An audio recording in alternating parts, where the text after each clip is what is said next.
Hi, I'm Steve Main. I'm the CEO of Fitness for 10. I'm here with Jennifer Boscovich.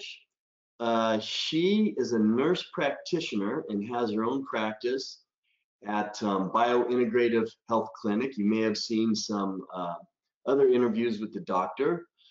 So, is there anything I missed, Jen? I mean, that's you, right? Is there anything else that you want to maybe say about yourself before we get going?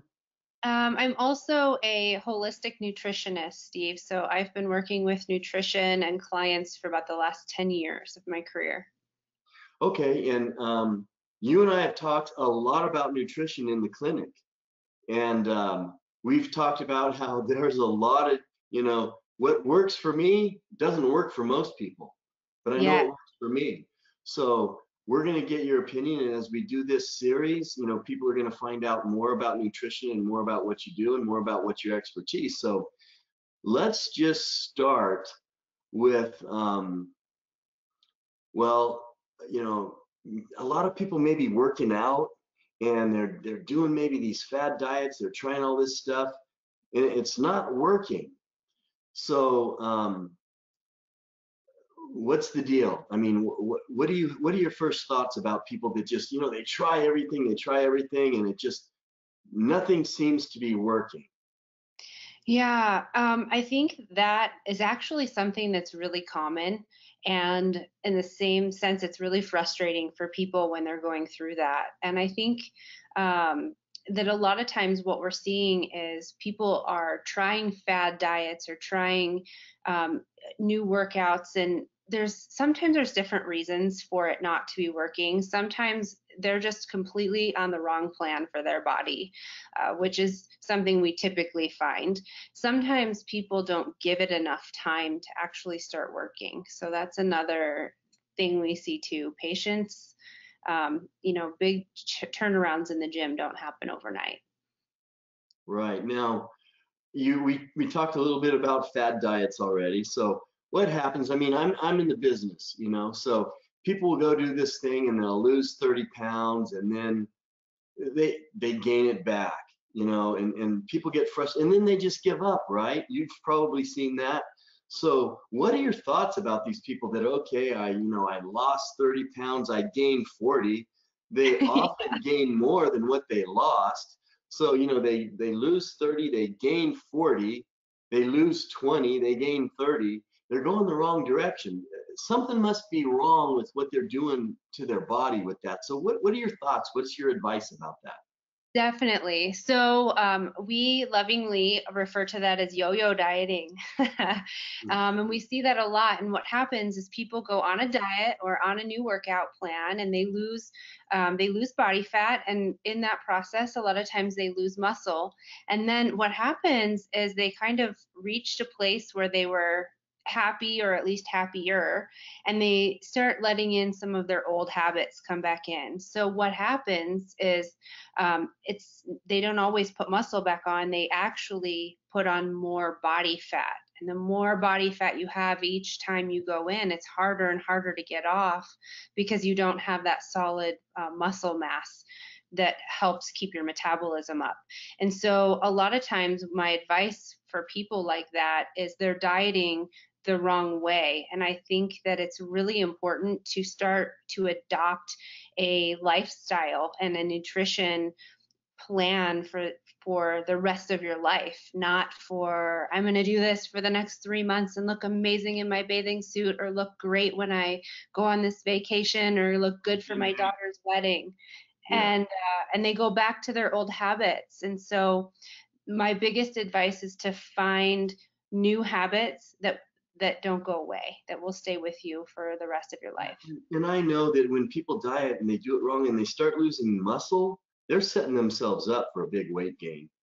Big Uh, time. yeah. So sometimes, I don't get frustrated by this, but I think a lot of people might, because I might weigh myself at a certain time of the day or weigh myself, from one day to the next, and maybe I gain 5 pounds. Is that real? Yeah, and I think some people can get really in their heads and frustrated with that. And so I recommend, especially if you're on a weight loss journey, to weigh yourself 1 day a week, and at the same time, like pick Tuesdays, not after you've had a little, more freedom over the weekend, but every Tuesday or Wednesday morning when you first wake up, go to the bathroom and get on the scale.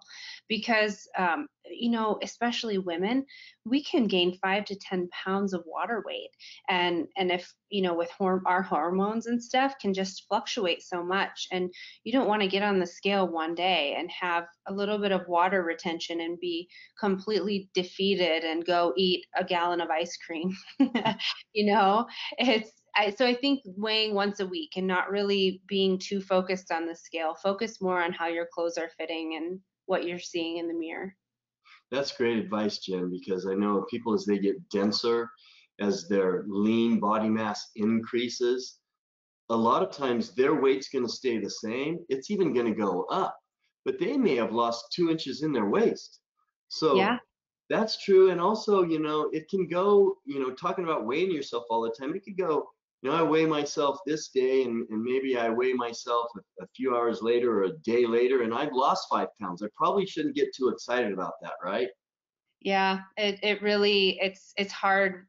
The body fluctuates so much, and if you're drinking as much water as you're supposed to every day, you're supposed to be a few pounds heavier at the end of the day. Yeah. Okay. So that's why it's good advice to weigh at the same time. When we do, you're recommending once a week, and at the same time, maybe in the morning, after you're being consistent. Yep, yep. And I like in the morning, your body's had all night to kind of detox, and you go to the bathroom and just kind of get rid of extra sodium and extra stuff you're holding on to. And then you can check the scale before you've started drinking and eating, because as you eat throughout the day, you're going to weigh different just by what you're putting in your body. Okay. So does it mean something if I'm really craving broccoli? Does it mean something if I'm really craving cookies, or apple pie?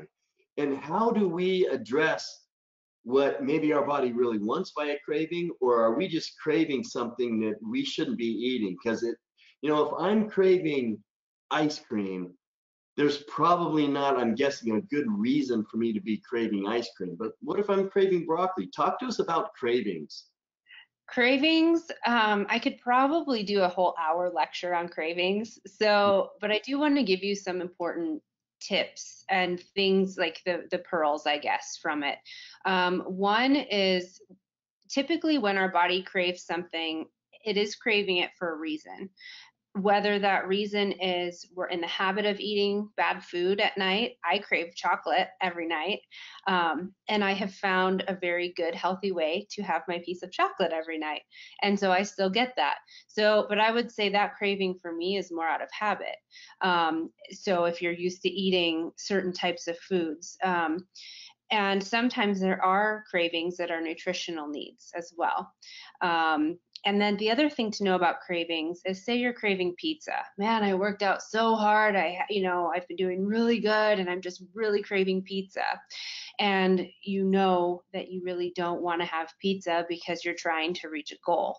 That craving typically, science suggests, only lasts for 15 minutes. Hmm. So you're not like trying to fight this big evil craving monster for the whole day. You have 15 minutes to just try to distract yourself, and make healthier choices, and that usually goes away. Science also suggests that once we stop eating unhealthy foods, like dairy is a big one for people. People love cheese. Cheese is actually very addictive.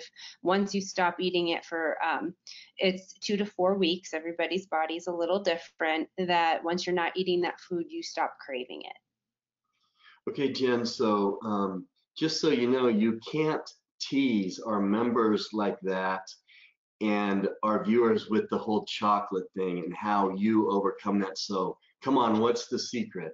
Okay, so it depends on the day, but I have two. Basically, well, the number one secret, I'll tell you what I eat, but I'll tell you the secret of how to do it. Is I pick chocolate that I'm not going to overeat. Does that, so it's So not. you're picking chocolate that doesn't taste good.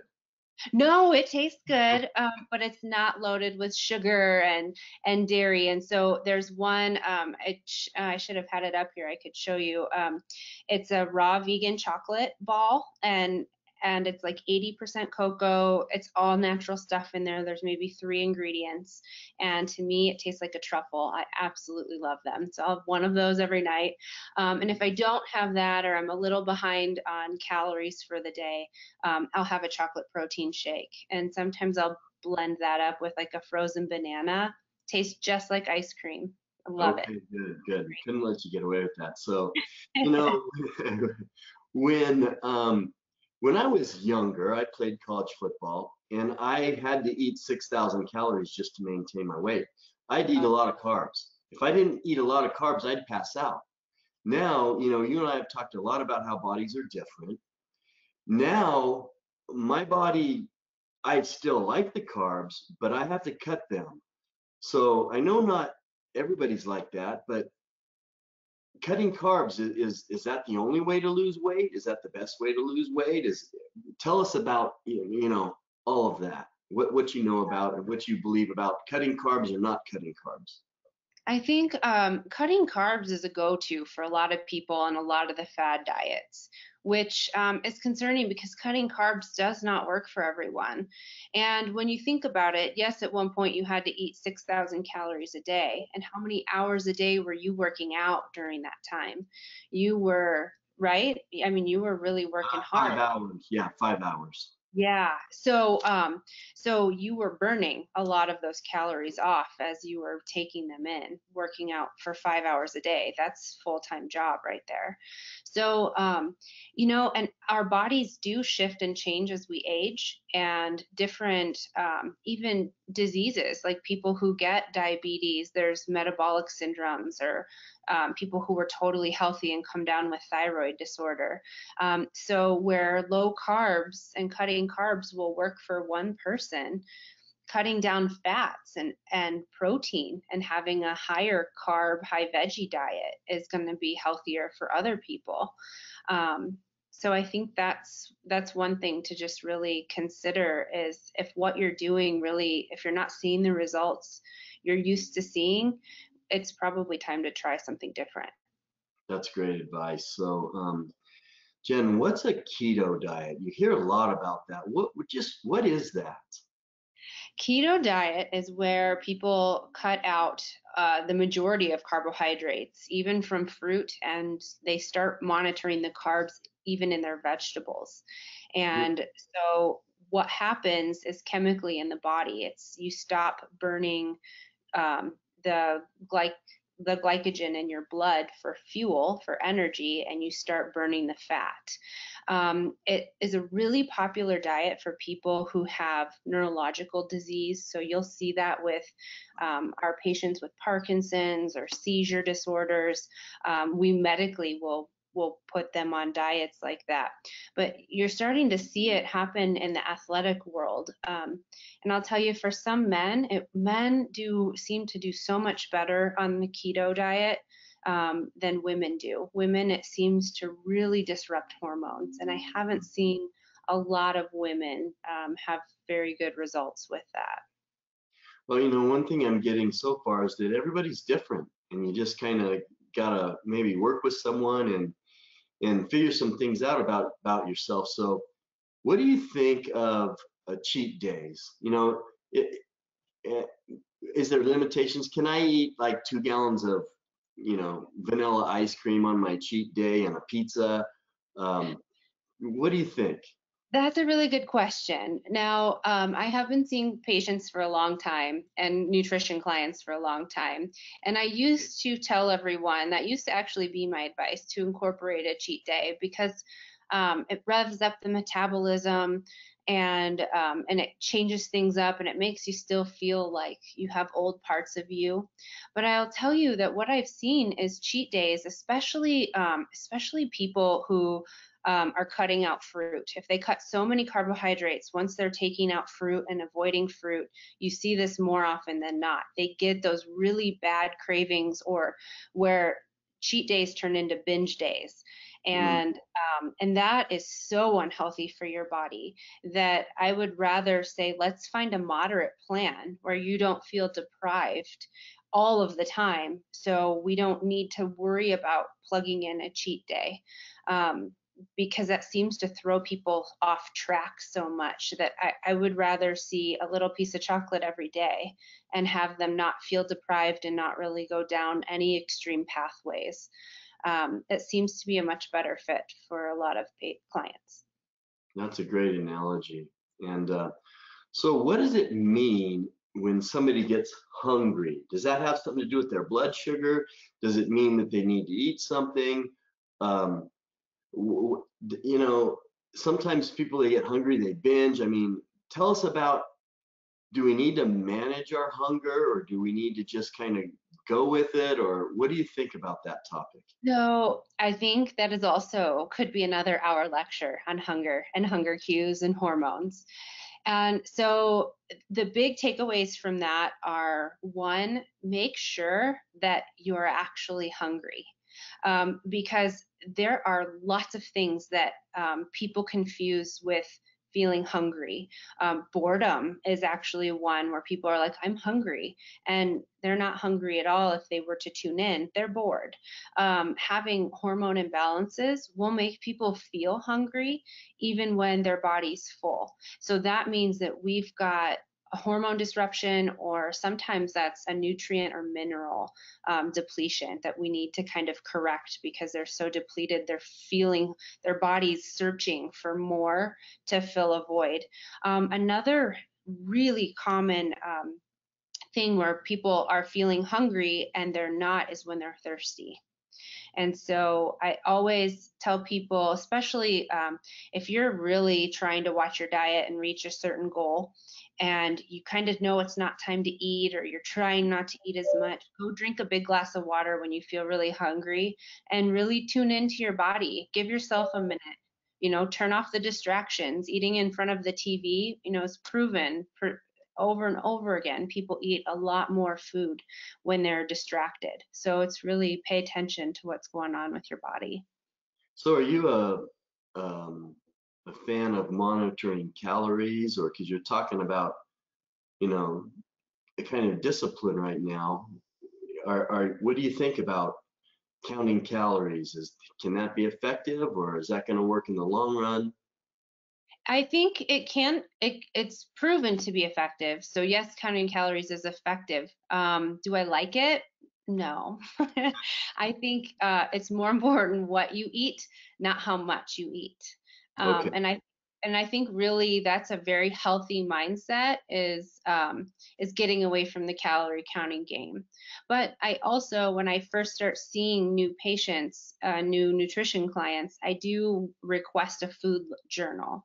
So I'm able to see where their caloric intake is, where certain deficiencies are or might be, so I can really kind of hone in on what's going on with them. Yeah, that's interesting because you want those calories to be able to match. You need the nutrients too. And, if somebody comes eating 10,000 calories a day, that probably needs to be cut a little bit. But however, I know how hard it is to even eat 6,000 calories a day because I used to have to do it. It's almost impossible to do that Yeah. consistently.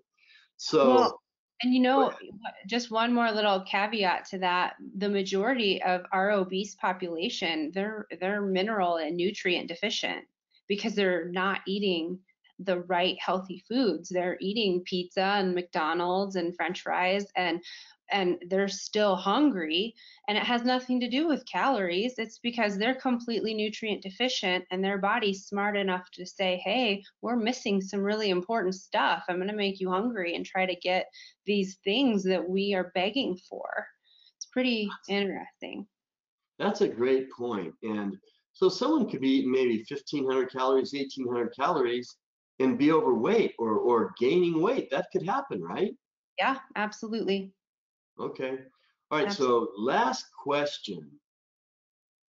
Fasting seems to be kind of a fad right now. All kinds of different fasting, some long term, some short term, some just overnight, maybe 12 hours. So can you talk to us about that? Yep. Yes. And, fasting is fascinating because it's found in almost every single religion around the world. The human body really does well with fasting. Mm, However, fasting can disrupt hormones. And so it's finding the right fasting that's going to work for you. There's intermittent fasting, like you said, there's shorter and longer intervals for that. Um, I think a lot of times you see a lot of studies that have come out with intermittent fasting. Those studies were great, and a lot of what was published were the studies with men. The female studies were removed from a lot of what has been um, pushed out in mainstream media. And so you'll see a husband and a wife in their 40s both doing this plan where they stop eating at 6 p.m. and they don't eat again until 11 a.m. And the woman's gaining weight and maybe breaking out and frustrated, and the husband looks like Ken doll and like he did when he was in his 20s.